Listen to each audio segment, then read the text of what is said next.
Salut à tous, on se retrouve pour une nouvelle vidéo dans laquelle on va parler, comme vous l'avez vu dans le titre, d'un certain type de riz, le riz résistant. Le riz résistant, qu'est-ce que c'est? Alors tout d'abord, c'est du riz classique qu'on trouve en magasin. Donc du riz basmati, jasmin, thaï, rond, rouge, peu importe. Ce qui le rend résistant, c'est sa composition et surtout le mode de cuisson et ce qui en suit. Pour être plus précis, ce qui est résistant, c'est l'amidon qui est présent dans le riz. Mais résistant à quoi? Résistant à la digestion. Au lieu d'être digéré et assimilé par notre corps, l'essentiel du riz ira jusque dans le côlon, inchangé, pour nourrir notre microbiome. Tout ça c'est bien beau, mais à quoi ça sert? Nourrir son microbiote de bonnes choses exerce de nombreux effets bénéfiques. Enfin bref, voilà, sans plus attendre, je vous montre tout de suite la préparation, la cuisson. C'est parti! Alors pour commencer, bien sûr, on a besoin de riz. Dans mon cas, j'ai pris du riz basmati demi-complet, biologique. Comme je vous l'ai dit, le type de riz n'est pas très important. Faites selon vos préférences. Second ingrédient, de l'huile de coco. Biologique, première pression à froid si possible. La mienne n'est pas désodorisée, je préfère, elle est un peu moins transformée. Et bien sûr, pour finir, on a besoin d'eau. Donc de l'eau purifiée. Prenez la quantité nécessaire selon la quantité de riz que vous allez cuisiner. Je pense que tout le monde sait cuisiner du riz, donc je vous laisse gérer.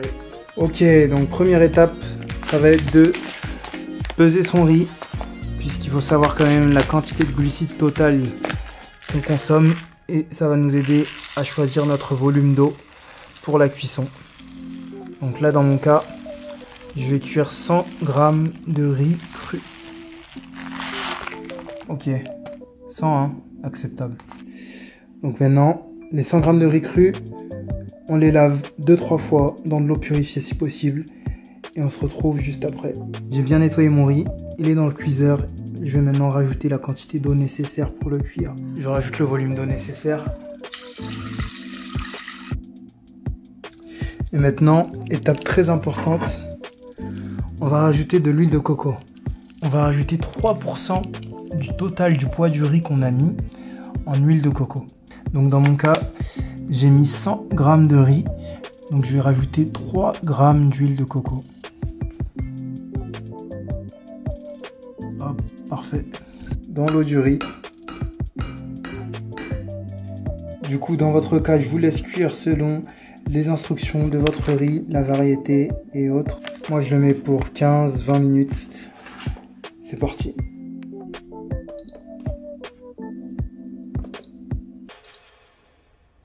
Ah oui, j'ai failli oublier.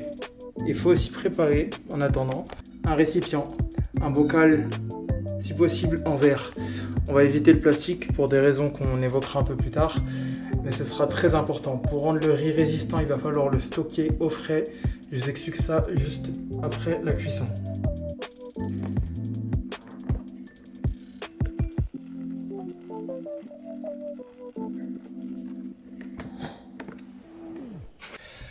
Ok, le riz est maintenant cuit. Il est cuit, mais il n'est pas encore résistant.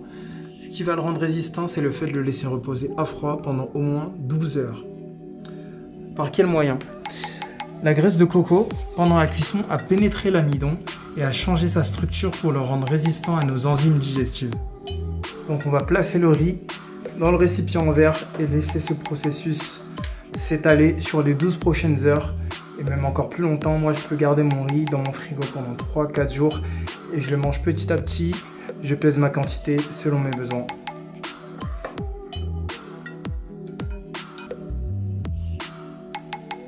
Une bonne grosse quantité de riz, environ 300 g cuit, 70 g de glucides qui seront un peu plus négligeables après que le riz soit devenu résistant, mais par jour je prendrai peut-être 50, 60, 100 g, ça dépend de ma journée et de mes résultats sur mes tests de cétonémie, donc à vous aussi de tester. Donc s'il y a bien une étape que vous ne devez pas manquer, c'est celle-ci. C'est le fait de laisser le riz se reposer pendant au moins 12 heures, au moins. Après ça, vous pouvez le manger froid, chaud, dans vos soupes, comme vous voulez. Évitez de le réchauffer au micro-ondes, pour des raisons qu'on évoquera aussi un peu plus tard. Et sinon, c'est prêt. Voilà pour cette vidéo, j'espère que ça vous a plu.